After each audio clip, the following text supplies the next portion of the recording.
Hello, welcome back to Loaves and Dishes.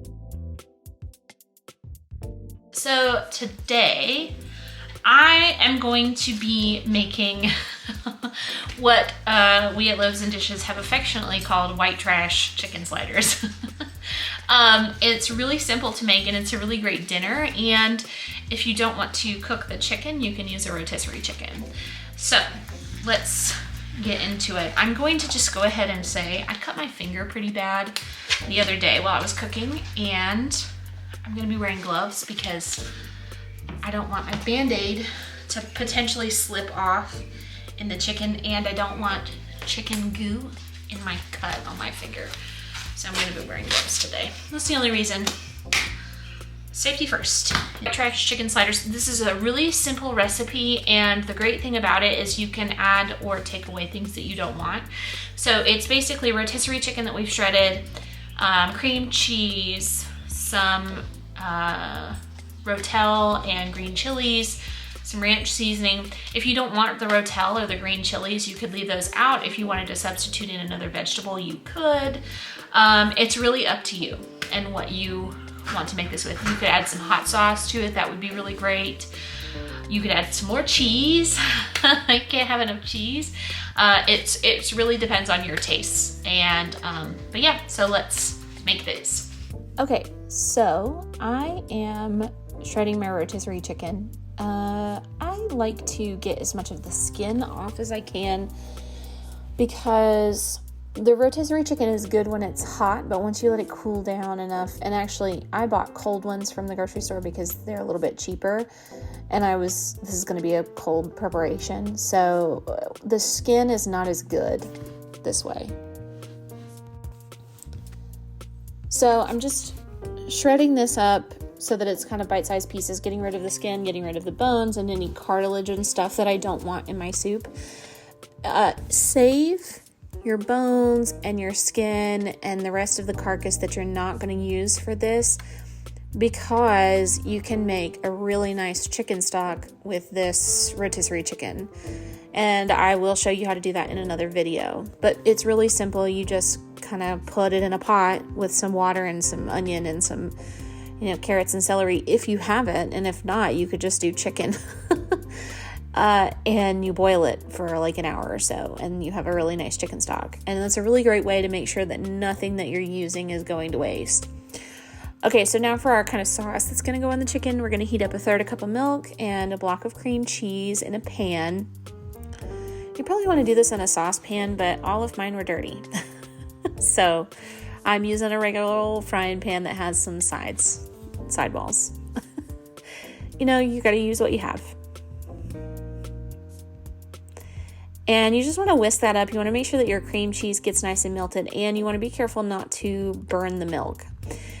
Now we're going to add some Rotel and some green chilies. I got Rotel all over my shirt.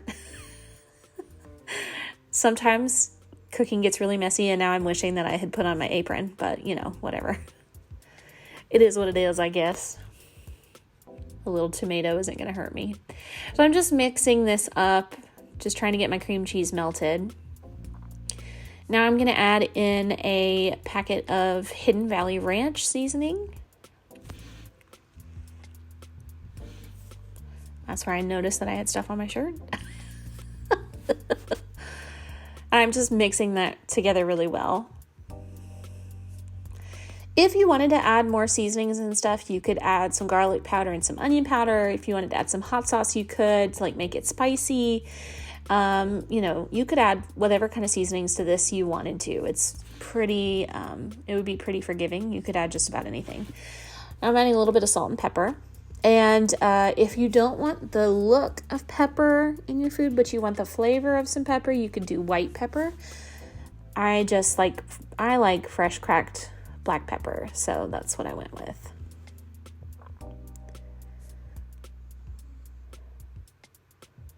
Just making sure that everything is mixed up really well.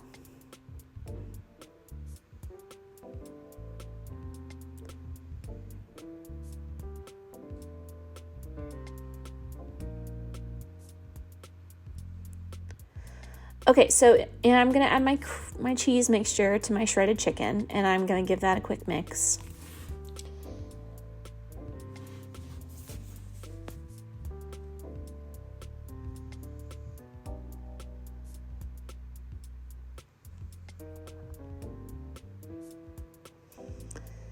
And I'm also going to add about 6 strips of bacon that I was cooking in the air fryer. It just made it crispy. You could add more bacon. You could add less bacon. You could completely omit it if you wanted to. But bacon is delicious. I don't know why you would want to do that. And I'm just going to give that a quick mix in. Additionally, if you wanted to add some more cheese, you could. I think some shredded cheese in this would be nice.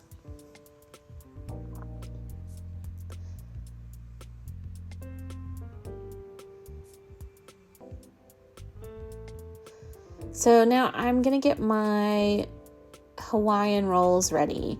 If you were making this like a whole bunch at one time, you would want to just like cut the tops off in one like fell swoop. But since I was just making this and it's just me here and my husband will probably eat this for dinner tonight, I wanted to just cut 2 for me right now because I didn't want the bread to get soggy.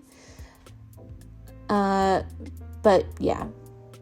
And then your scooping method for getting the mixture onto the rolls might be a little bit different, but you could do whatever worked for you, and that would be just fine. But since I was only making 2 for right now because it was lunchtime, I decided to just cut up in 2 rolls. And so now I'm going to scoop up some of my mixture, and I'm going to put it on my sandwich.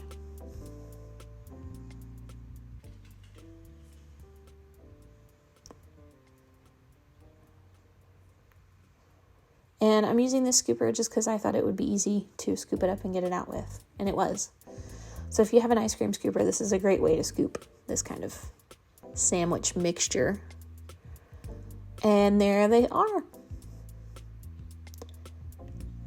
If you want to see more recipes, be sure to check out Loaves and Dishes. And thanks for watching.